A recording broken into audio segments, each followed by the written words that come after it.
There's that phrase from when I was a kid from a song, I think the best things in life are free.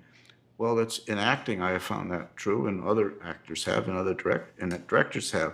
The best things on film are accidents. We were shooting Midnight Cowboy. I mean, I'll give my own examples, I guess. And it's low budget. It's about two guys who probably are really gay in the book, but in the movie, one is kind of neuter, which I guess is Ratso Rizzo, and the other guy is just not gay necessarily. He's a male. He's a hustler to women. He's a Midnight Cowboy. But in the book, it was a little more.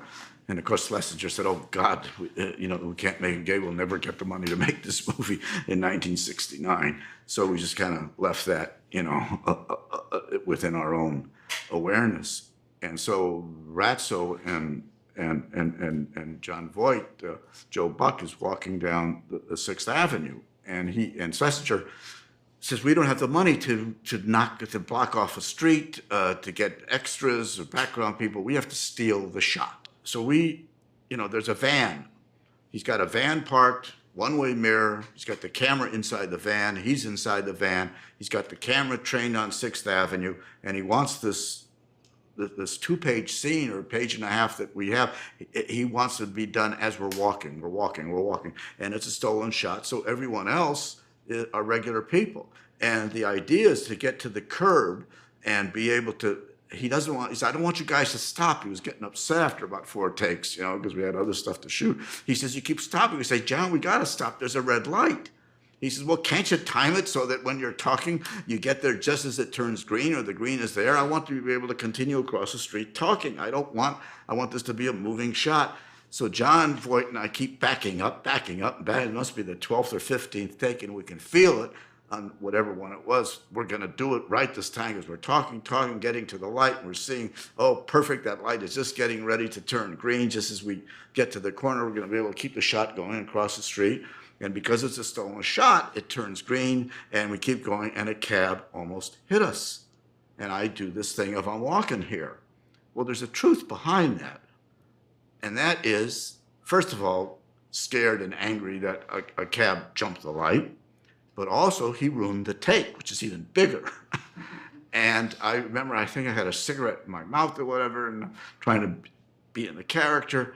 And it's interesting how your brain works, how fast it is. My brain had me saying, hey, we're working here. Meaning we're shooting a scene here. Schmuck, you just ruined the first time we did it. But my brain somehow altered that and changed it because it had to. Hey, I'm walking here. It's because I had, how do I keep this within the structure of the scene? It's like the blink of an eye, that you rewrite it.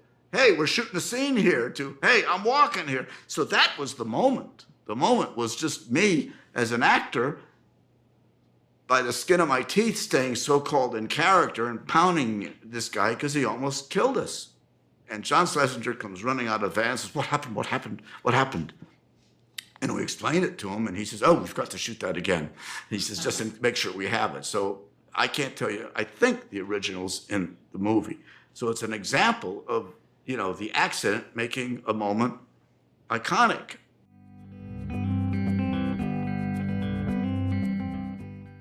From the story I heard is that in The Godfather, Coppola used a lot of the real guys, in small parts, and they had never acted before. And at the beginning of the film, it's brilliant because I think a wedding or a party is going on, and outside and inside, Brando is sitting there, and he's establishing Brando as the Don. And people are waiting to kiss his ring or whatever and ask him advice or whatever, and he's seeing people one after the other. And he had one of these real guys go in to talk, and he was practicing his lines. The real life heavy low-level mafia guy or whatever was practicing his lines in the next room, and Coppola saw him walking up and down. He was so nervous, in this little speech he had to give. And they called him on the set, and they started doing takes, and he couldn't get a sentence out. He was so nervous. And he stopped, he started sweating, whatever. And then Coppola got a brilliant idea. He said, okay, I want to move the camera crew to the hallway right outside where we're shooting this. I want to see this guy going up and down, practicing his speech that he has to say to the Brando character.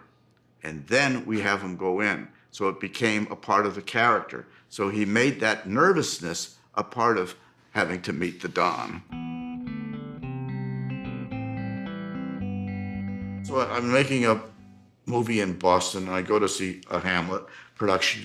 They're touring from Britain, and I know this guy playing Hamlet is a great actor, Simon Russell Beale, and I'm watching him, and he's like in his 40s, and he's overweight, and he's unshaven, and he doesn't care, and his hair is messed up. He's not trying to be the beautiful Hamlet, and I'm waiting for him to get to that point of to be or not to be. You know, he's doing everything else so fresh, and yet he's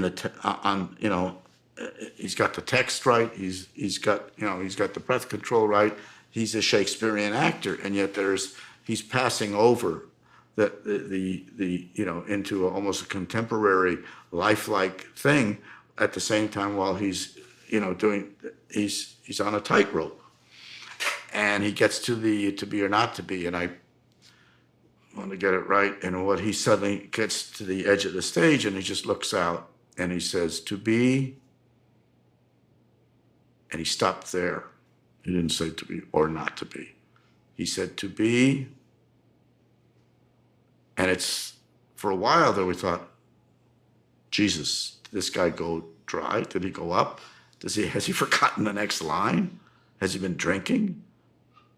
He doesn't go beyond it. I mean, if you count, to be,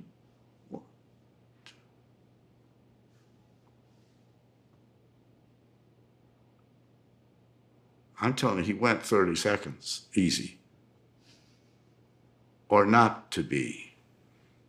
And then he paused again. That is the question. But he did it after the first two words. No one had ever done that before. So the question is, where did that come from? Did it come from rehearsal?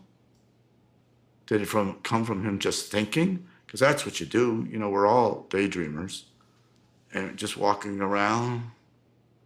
To be, did he get distracted when he was, running that monologue through his head or something?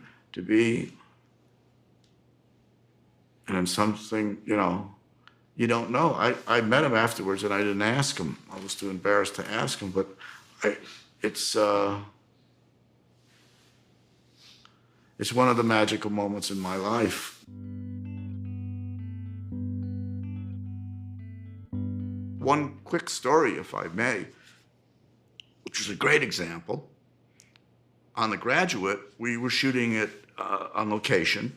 Part of it was a real church, and it looks like that. It's a famous church, I think, toward the last scene where Ben comes to stop Elaine from getting married. And we're shooting there for about a week. And the reverend or father or whoever it was that ran the church, can't remember the denomination, it wasn't Catholic though, and it was quite a lovely, homely looking church. He had agreed to let the crew come in, and once you've done that in your home, you never do it again, because they, oh, don't worry, well, whatever, and and they're chipping away at the walls, and they're hanging stuff, and he's ready to, go crazy there at his beautiful church, and they told him we're going to be there 3 days, and of course we're there, 5, 6 days, and he is losing his God-given patience, and we get to the point where I put my hands against the yell, and Elaine, it's kind of iconic moment in the movie.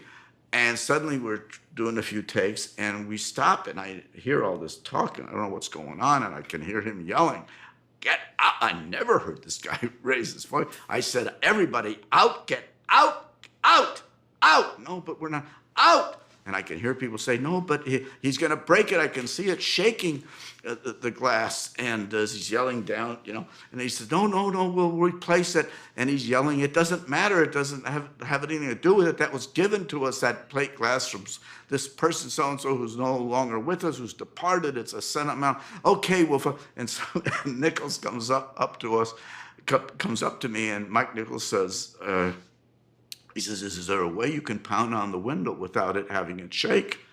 And I said, well, and the camera's like right here. And I said, well, like what do you mean? He says, well, what if you put your hands out like this? I said, but nobody pounds like that. He says, but when you do it though, he says, it doesn't shake. We're going to have to do it like that. I said, yeah, but it's so fake, Mike. I said, he said, come, he says, we're not going to get to stay. So I'm doing that, pounding. Elaine, it's in the movie. So the movie comes out, and one of the really respected critics, says one of his favorite moments is when the director, Mike Nichols, had Ben's Christ-like moment. Saying, Elaine, so brilliantly made him look Christ-like in the church.